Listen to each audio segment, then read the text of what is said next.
wound up by asking, who then is the neighbor to this person? And the response is, well, the one who cared for him. And Jesus then said, go therefore and do likewise. We have been, over the past several weeks, talking about our money matters.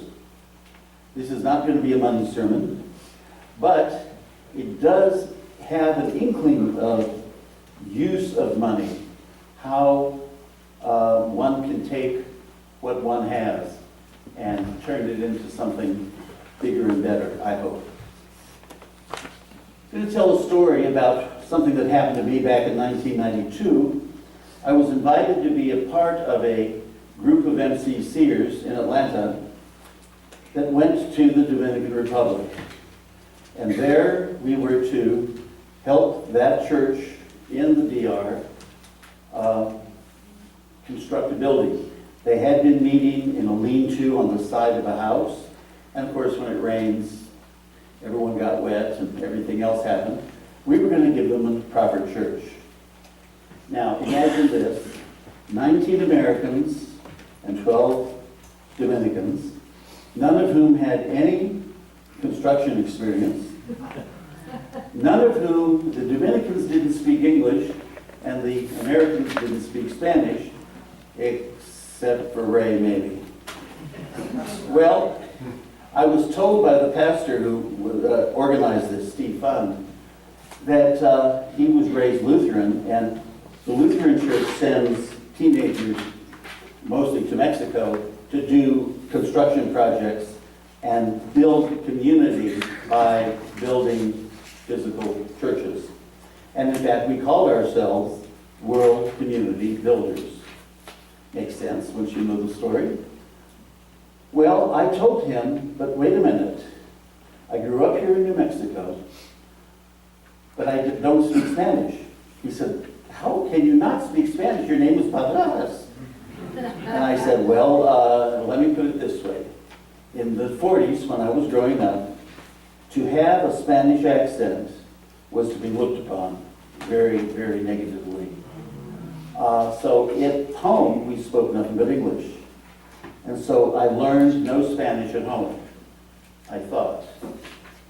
We would go visit Grandma down in Las Cruces or other uncles and aunts, and they would have all of their conversations in Spanish. And of course, Ray had to listen in to see what was going on. And I guess I picked up more than I thought, because I said, well, I will try. And as soon as I stepped off the plane, I started listening to the Spanish conversation all around me. And I knew exactly what to say in simple Spanish to converse with the Americans to the Dominicans, Dominicans to the Americans. I did have to learn a few words. I had forgotten that martillo meant hammer. Serruche is a saw. Those construction terms that are important if you're going to build a church, right? I mean, who knew I was ever going to use those words again? But let me describe what we did in 5 days, Thanksgiving week 1992. None of us had construction experience except for the leader. And so we were not going to be able to mortar the bricks together. It was just not going to. We were not good enough to do anything like that. So what we did is we took bricks, concrete blocks, put sand between them, and with a level, we built up 2 or 3 bricks, constantly keeping it with sand, keeping it from leaning one way or the other, sideways. And then we filled the holes with cement, put a bar of rebar, went to the next one, did the same thing, went to the next one and did the same thing, until we built 5 or 6 along this side, 5 or 6 along this side. And then we'd start all over again with 3 more bricks, more cement, more rebar. And in a couple of days, we managed to build 20-foot tall columns, they were just columns. Walls come later. Columns, so that would be the structure of the church. What was its size? Well, I predict it was about maybe this wide by about the length of our church. So it was fairly good size. Then, as the week went on, it was decided that we were going to build a bathroom with a flushing toilet and a shower and a 2-sink laundry facility on the outside of this little building so that the community would have someplace to come and they could interact with each other with 2 sinks, so one lady's washing them, one lady's washing the other, and they could talk. That was the plan, except in order to build this structure, which was directly behind the church, we had to dig by hand. There was no electricity, so we were mixing all the cement by hand, 4 cubic yards. That's a yard by a yard by a yard. In order to fill in the base for this new structure, which would be the bathroom and all of those facilities. We did that in one day. That was Thanksgiving Day, 1992. We worked from sunrise to sunset because, as I said, there was no electricity. There were some lights at night, but nothing during the day, so you couldn't rent a mixer or anything like that unless you had a generator, because that just wasn't going to happen. On that last Friday, we put up a roof made of wood with zinc or corrugated tin roof. And on that night, we were doing that. The other people, the rest of the people, were putting up the walls to the bathroom. We had to leave the bathroom unfinished because we just ran out of time. We were not supposed to be there for more than X number of days, but we did it. It had to be a God thing. For one of those days, I forget which day it was, they left me in charge because the pastor and somebody else were going to go out into the community to an orphanage, which was also semi-sponsored by MCC, and visit and play with the kids. I'm the only American that didn't get to go on that trip because I was busy translating. Well, lo and behold, the policeman pulls up, says, "Everybody stop working."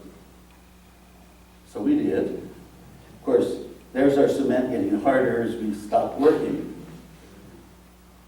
Then he said, "Where's your permit?" Well, we don't have a permit. What do we need a permit for? This is a little village outside the capital. So it's not dirt roads, dirt everything. It wasn't exactly, downtown Albuquerque. And we didn't have a permit because we didn't think we needed one. Well, he was going to say, "Well, who's paying you?" Well, what do you mean? We're all here as volunteers. His mouth dropped open. What do you mean volunteers? Nobody volunteers here. They got to get paid. Well, we convinced him that no, we were here to help build this church. We told him finally what we were doing. So he looked at us and said, well, I think he was looking for a bribe. Yeah. Yes. That's what he was looking for. But he finally just said, okay, well, go on. Continue. And the cement hadn't hardened, we were okay. Well, that was trip number one. You talk about putting your faith in God. I mean, here I was, a nobody, trying to translate, trying to do my best to keep everything together. The construction depended on me telling the Dominicans what to do, the Dominicans telling the Americans what they needed help on, and vice versa. Interesting, couple of things that the Dominicans, I don't know what their mind was, but when we went to lay the tin on the top, they started from the top, lay the tin over it, nail that down, then put the tin on top. Well, there was a hole then where the water could slip right through. So we said, no, we start at the bottom. Bottom? Why? It's easier to, no, we're starting at the bottom. Okay, they got that. Then they started nailing, and they wanted to nail in the valleys, not on the mountains. We said, no, but it's much easier down here. Yes, but you also get leaks down there. So we taught them how to hammer on the mountaintop, not on the valley. All of that in 5 days. 5 days of construction. We went a little early so we could have orientation, and we stayed a little bit afterwards so that we could have prayer, and we went to the beach and just all laid down and exhausted. That was the first trip. The second trip was to the orphanage. There are no orphans in the Dominican Republic legally. And the reason for that is, number one, if there really is nobody related to this child, the Catholic Church would take it over. And there was one orphanage for the whole country. Number two, there are no orphans because somebody, an uncle, an aunt, a grandma, a cousin, somebody will take the kid. And so there aren't orphans. Well, what about the kids that fall through the cracks? I'm only going to talk about one, Manuel. This is a little kid who, as a baby, was abandoned by his parents and was put on a garbage heap and was found by the police 2 days later with rats eating out his stomach. They picked the baby up, took him to the orphanage, expecting him to die, and just told a lady who was the head of the orphanage at that time that you take care of him until he dies. Well, it was about 11 years later when we went to the orphanage that Manuel is well and fine, and he has scars all over his tummy, but hey, he's alive, he's doing well. He is now grown up, he's a father, he's good story. At the orphanage, what we did is we put in a new porch because the kids had no place, if it was raining, they had no place to play except inside or outside in the rain. So we put in a porch. We built a housing for a pump, which pumped the water from the cistern up to a tinaco or a tank, which we put up on the roof so they could have gravity flow into the kitchens and bathrooms. And we put doors onto the bathrooms. Again, 5 days of construction. We did lots and lots of little jobs on that one. Did this change my life? Well, yes it did. I have now been back to the Dominican Republic 35 times. On subsequent trips, we put up walls to the church. Another church came in and put in windows.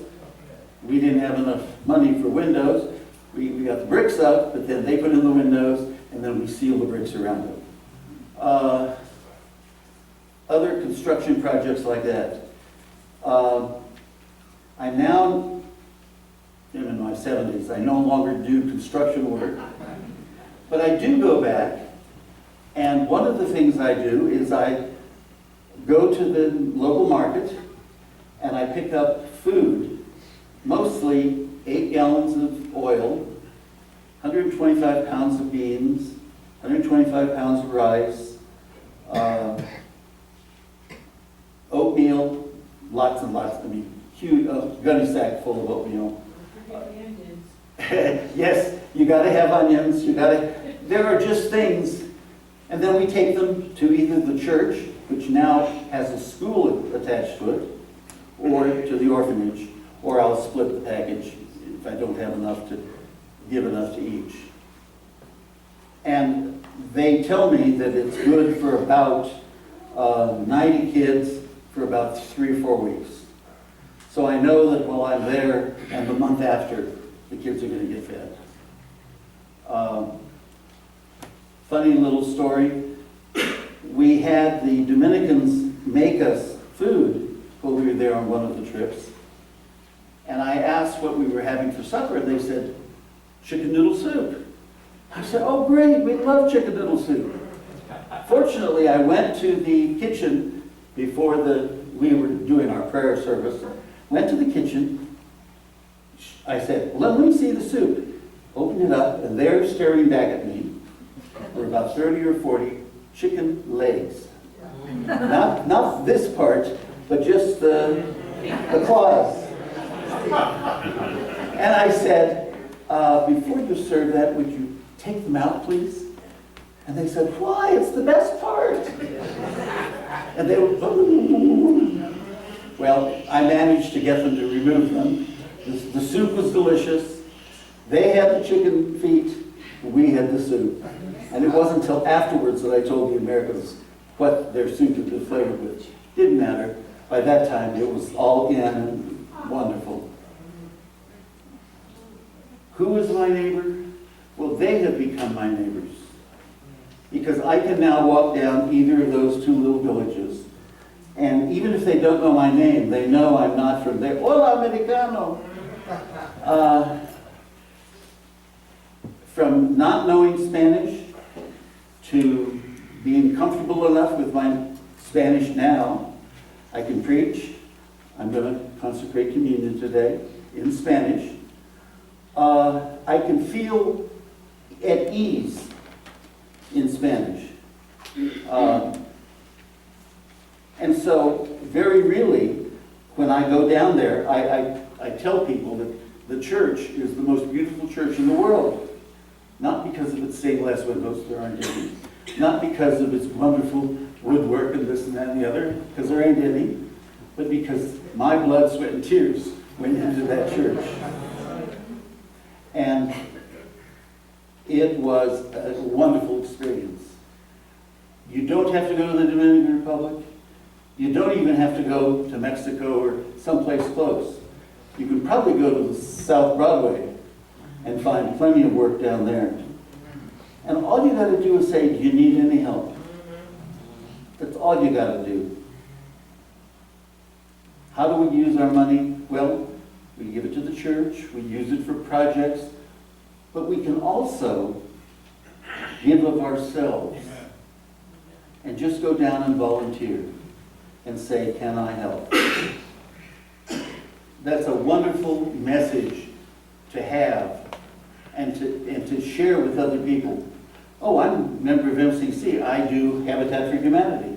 I'm a member of MCC. I help out with digging ditches, digging whatever. Food bank, this, that, and the other. It is a wonderful time one can have with physical labor. I didn't know it at the time. Now, my father, before World War II, was a carpenter. Me, I couldn't drive a nail to beat my soul. And yet there I was on the top of that roof, pounding in nails and saying to myself, that's for you, Dad. That's for you, Dad. And I knew he was with me because my nails went in straight this time. Never before, never since. But by golly, that was what it was all about. And that's why I chose, for instance, there's a sweet, sweet spirit in this place. Because here and there I felt the Spirit of God. And that very really is holy ground. Just like we are on holy ground here. We have to believe that, and we have to live our lives accordingly. If we do that, I think we will live up to the scripture. God is love. And we abide in love, we will abide in God, and God will abide in us.